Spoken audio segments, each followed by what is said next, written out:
Hey there, career women. Thanks for joining me today. I'm going to be sharing 3 big reasons why you might be having a tough time sticking with your diet, meal plan, diet plan, healthy eating plan, whatever you call it that you're currently trying to adhere to. And I'm going to tell you right now, just as the title says, it's not you, it's the diet. Meaning, if you're having a tough time with it, it doesn't mean anything about you as a person, your strengths, your weaknesses. It's actually more about how our human brains are wired and the diet itself, of course. The purpose of doing this episode is for you to get that clarity that there's nothing wrong with you. You aren't weak. You don't need more willpower. And I fear that if you continue feeling badly about not being able to stick to any sort of a diet or food plan, you're going to make it mean something about you and completely give up on your hopes and dreams of having a healthier body and mind. Okay, so I'm going to touch on these 3 different reasons that it may feel hard to stick with your diet, and I'm going to be intentional about the order of each of these because one sort of leads to the next, and the third one I think is the most important one, so definitely stick around for that one. And if you're not familiar with me, I'm Kate, an eating habits and weight loss coach for career women.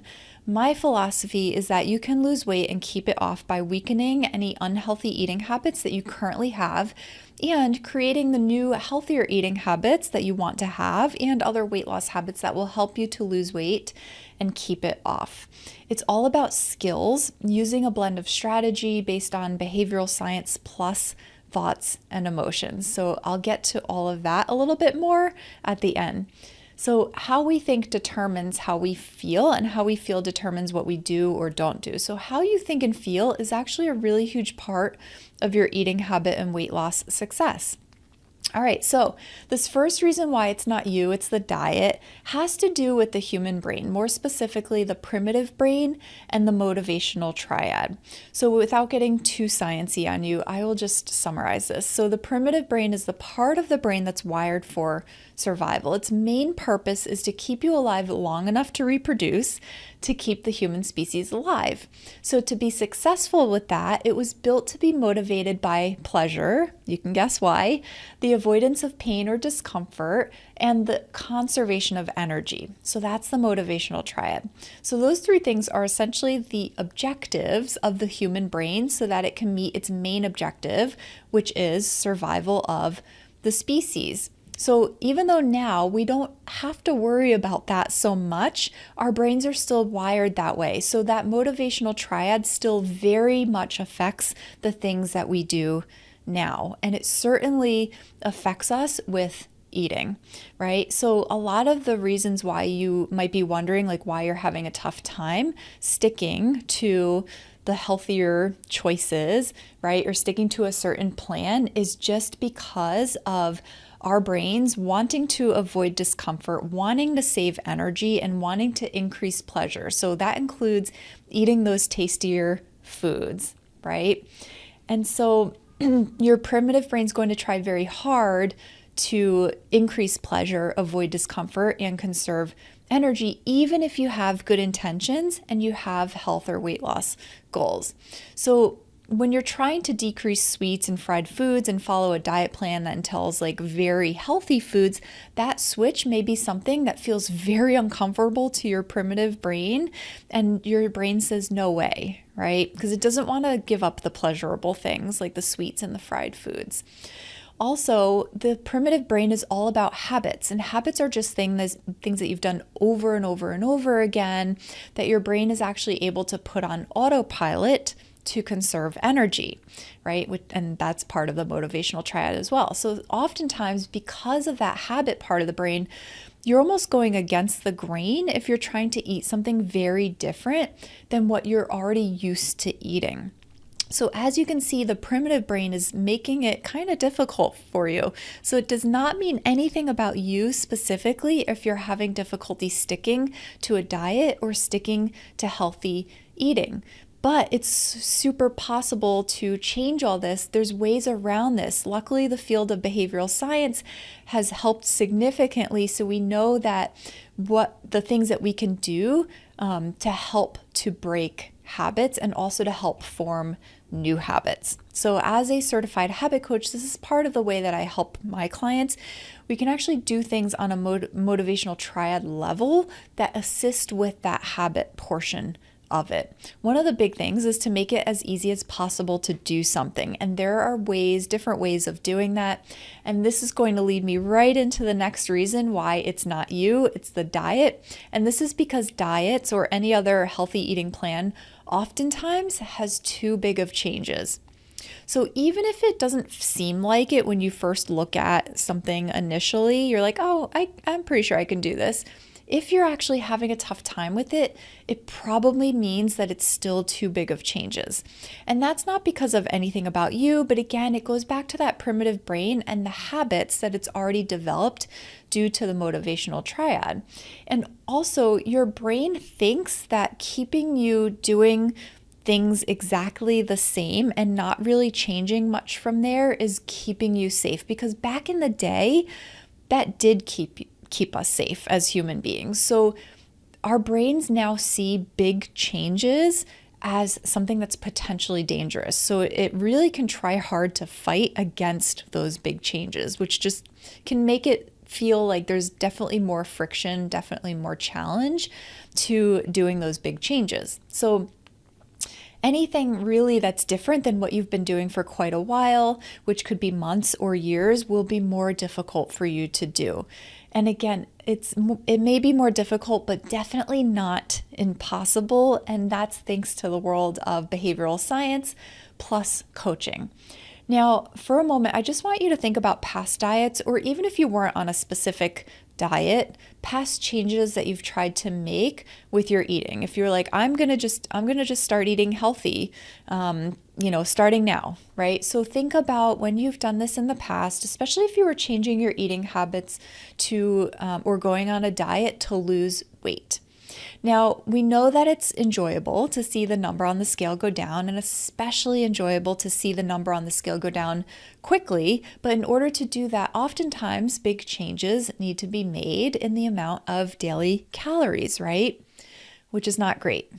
When you focus on decreasing your daily calorie intake by a lot, that means you're making pretty big changes to what you normally eat during the day, and those changes might not be the best changes for you. Now, some people it works just fine, but for most people, this is very difficult to maintain, especially with everything else going on in your life, right? It's not like you don't have other things going on, other stressors, other circumstances, other emotions, right?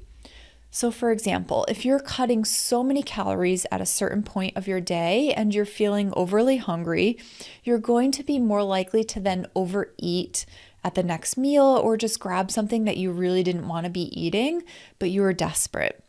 So instead, how I help my clients to decrease calories naturally and lose weight naturally is teach them skills to utilize so that they don't ever feel overly hungry and certainly don't feel deprived.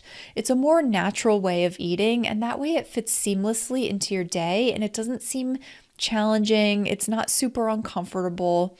And remember, because our brains like to avoid discomfort, my intention as a coach is to help you avoid discomfort of making too big of changes or feeling hungry or deprived or any of that. So I want to set you up for success as much as possible.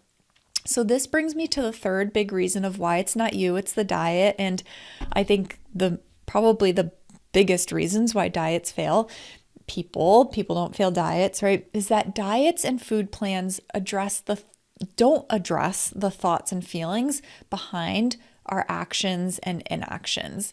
This is the biggest reason why it's not you, it's the diet. That's because they just tell you what to eat sometimes when, and how much. When is in certain meals of the day, without addressing the thoughts and emotions that just naturally come up in life. Because they always do, and they're supposed to. We're thinking beings, right? And we're supposed to feel emotions. Emotions are what drive actions and inactions. So we were created to feel all the emotions. So if you're having a tough time sticking to certain actions, Let's problem solve. There's always a feeling behind the action or inaction, so finding the feeling can be very helpful. And then there are things you can do with the feeling, another skill that I teach clients. One of which is to find the thought making you feel that way. And from there are lots of things you can do with that thought.